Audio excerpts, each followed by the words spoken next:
Hi, I'm Stephen Hawley Martin, and this is the second in a series of videos based on my book, Life After Death, Powerful Evidence You Will Never Die. Let me ask you something. What if you knew you would exist forever? Maybe not in your present human body, but your consciousness, the I am part of you.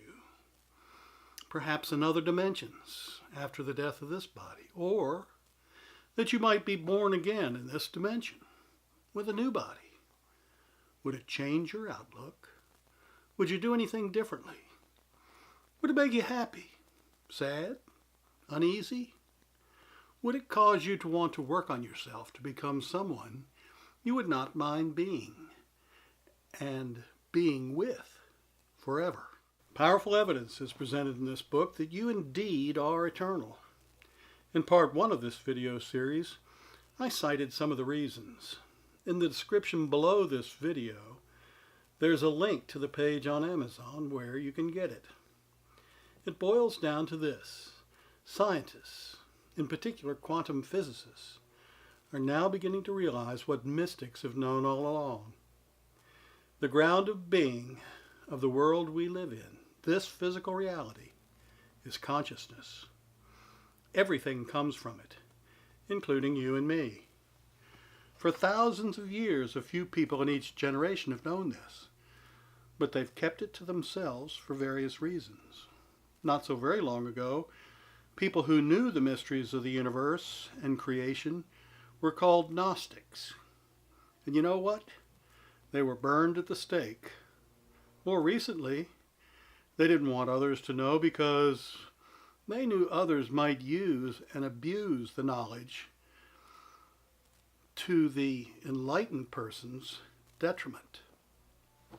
Let me state the basic truth that's been kept from you, either because your teachers or your parents didn't know, or those who did know wanted to keep it to themselves. Your consciousness and the ground of being consciousness that creates the universe are one in the same. All of us and everything else arose from it. Our consciousness does not result from electrons jumping across synapses in the brain. It may look like that to a neurologist because they see sections of the brain light up on CAT scan screens when people have certain thoughts. But what they actually are seeing is the brain receiving a thought. You see, the brain is in fact a receiver that connects our consciousness to our bodies. The implications of this are enormous. Beyond no longer having to fear death, once you fully understand the implications, you will have the knowledge you need to create whatever life you want. You might wonder why I didn't learn about this in school. Well, because the science taught in schools is stuck in the 20th century and even earlier. It's based on Newtonian physics, and Isaac Newton lived almost 300 years ago. He died in 1727. Scientists are just now coming to grips with this reality. Even so, there are plenty of hangers-on to a materialistic point of view, both in the scientific community and in general. But I predict that within a generation, a new emerging worldview will be fully accepted as fact, and perhaps even taught in school. This is a good thing because once a person realizes who he or she really is, and that each one of us is going to have to live with ourselves for a long, long time, you might say forever, priorities are going to change. But that's a discussion for an upcoming video in this series. In today's video, I want to relate a few personal stories that led me to the research that culminated in this book on which the series is based. I grew up in a family of secular humanists. They were good people who just happened to buy into the idea that the physical universe is all there is. After all, that's what they were taught. And that intelligence didn't exist until it produced a brain. And that the highest form of intelligence now in existence was produced by the ultimate product of evolution, the human brain. Because I was surrounded with people who believed this, I believed it too, until things started to happen that caused me to have doubts. I'm going to tell you about one of those incidents now. It happened about 40 years ago. In my book I mentioned earlier, I report on scientific studies of mediums who communicate with people who have passed on, died in other words. They consistently report that they feel a presence when doing a disincarnate reading. They say they feel no such presence when they're doing a psychic reading for a living person. This has been described by one medium as the difference between watching a play and reading a book. Anyone who's experienced such a presence will know what the mediums mean by presence. Some years ago, I experienced the presence of a deceased friend named Philippe. He'd been engaged to one of my first wife's good friends named Joël. My first wife was French, and this incident happened at Joël's house in Marseille, a port city on the Mediterranean coast of southern France. The house where Joël lived with her mother was situated on a steep, curved lane where walls hid quiet gardens on the southern side of the hill below the Cathedral of Notre Dame, which is topped by a statue of the Holy Madonna. This icon of the Mother of Jesus looks down from the highest point in the city. She has a magnificent view of the burning bright azure harbor and the island fortress of the Count of Monte Cristo fame. The house was 100 feet or so directly below Mary's statue, behind an iron gate recessed into the side of a hill. The stucco-covered stone house had 3 levels, the bottom of which was a English basement at grade with the terrace. This had been turned into a separate apartment and rented out. The first tenant turned out to be a dashing young man who worked for Jacques Cousteau. This young Frenchman, Philippe, gallivanted around the world on a converted minesweeper called the Calypso, along with Cousteau and his motley band of adventurers and marine biologists. The apartment in the quiet Marseille neighborhood was where he lived when he wasn't gallivanting. As luck would have it, he and Joël fell for each other and got engaged. My first wife and I chummed around with them when we were in France, and when we were married, the two of them, Philippe and Joël, had been our best man and bridesmaid.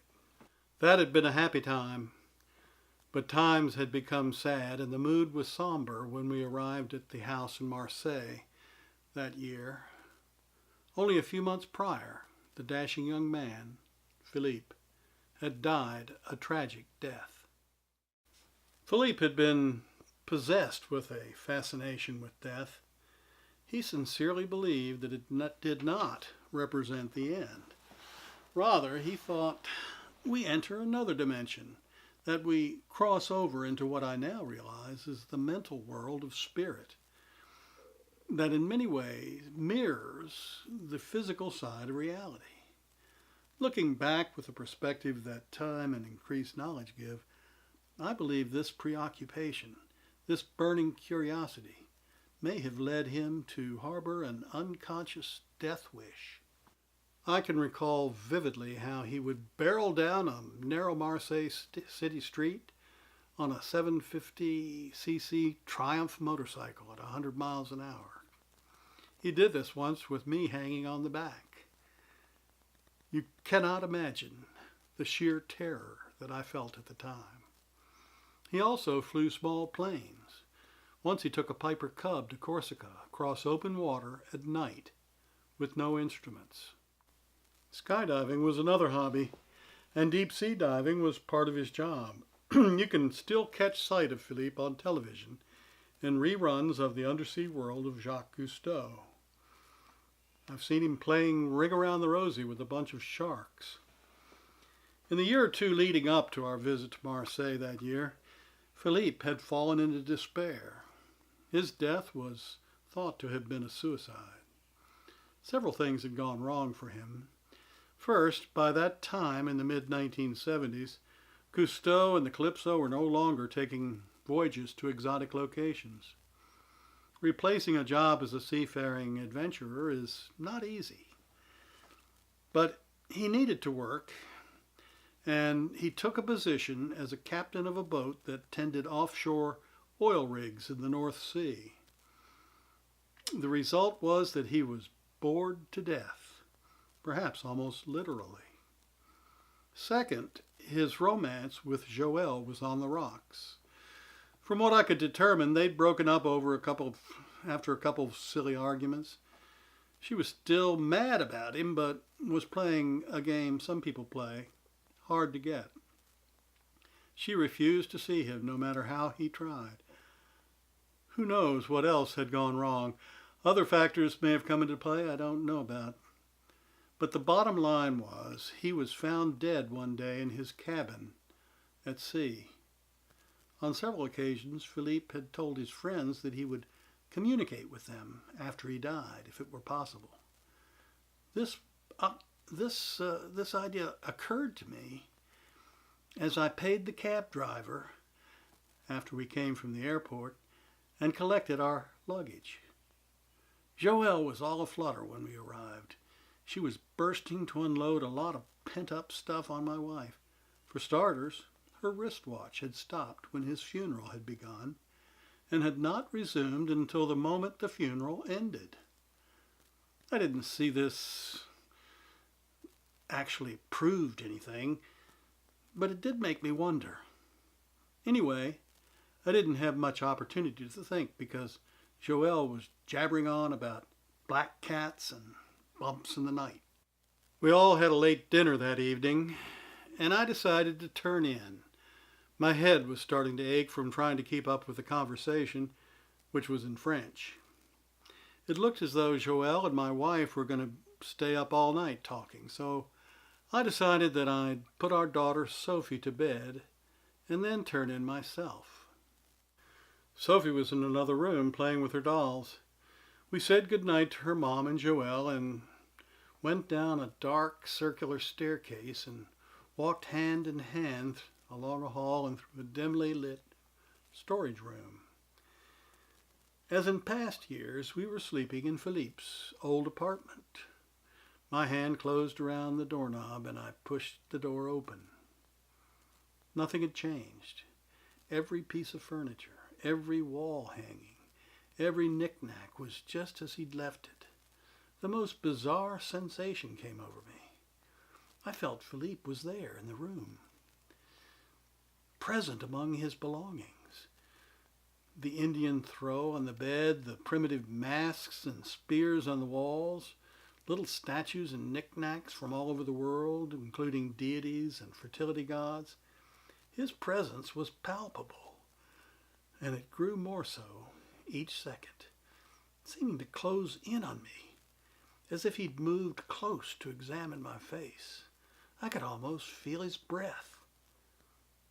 I didn't want to upset my daughter, so I helped her into her pajamas and went through the usual bedtime routine of a story.